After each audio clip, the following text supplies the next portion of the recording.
Hello friend, કેમ છો બધાય મજામાં? તો જો અમે આજે સરસ મજાનો ભીંડો ઉતારી આવ્યા છે અને આજે ભીંડાની સબ્જી બનાવવાની છે. તો જો સરસ મજાનું ઝીણું ઝીણું કટિંગ, નાનું નાનું કટિંગ કરી નાખ્યું છે. તો પછી આવી રીતના નાનું નાનું કટિંગ કરી નાખવાનું છે. પછી એની સબ્જી બહુ મસ્ત મજાની બને છે. તો ત્યાં સુધી બન્યા રહેજો વિડીયામાં, આપણે સબ્જી બનાવી ત્યાં સુધી. તો ચાલો પેલા કટિંગ કરી નાખવી આપણે ફટાફટ. તો જો સરસ મજાનું આપણે નાનું નાનું કટિંગ કરી નાખ્યું છે અને હવે ગેસ જગવી નાખવાનો છે. ગેસ પણ જગી ગયો છે. હવે આ તપેલી મૂકી દેવાની છે અને આમાં તેલ નાખવાનું છે. થોડુંક વધારે નાખવી એટલે ભીંડામાં સિકાશ ન રહે.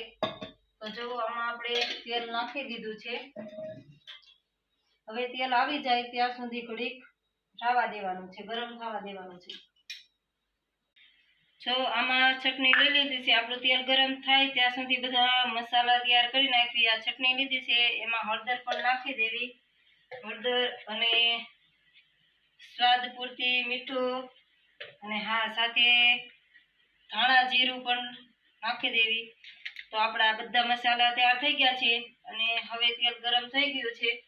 તો તેલ ગરમ થઈ ગયું છે તો એમાં આપણે ભીંડો નાખી દઈશું. તો સરસ મજાનું તેલ ગરમ થઈ ગયું છે.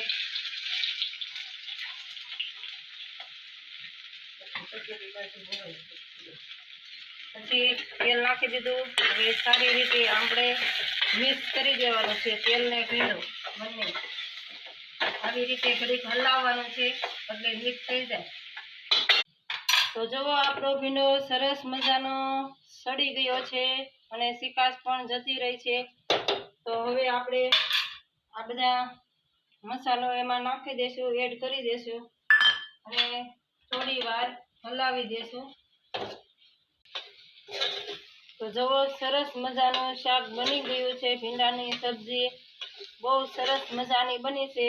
થોડી વાર આપણે હલાવશું એટલે જે મસાલો હોય ને એની સુગંધ સારી સારી આવી જાય. તો જુઓ આપણે જમવા બેસી ગયા છીએ. સરસ મજાની ભીંડાની સબ્જી પણ તૈયાર થઈ ગઈ છે અને જમવા પણ બેસી ગયા છે અને સાથે દૂધ પણ લઈ લીધું છે અને સાથે ભાખરી પણ છે.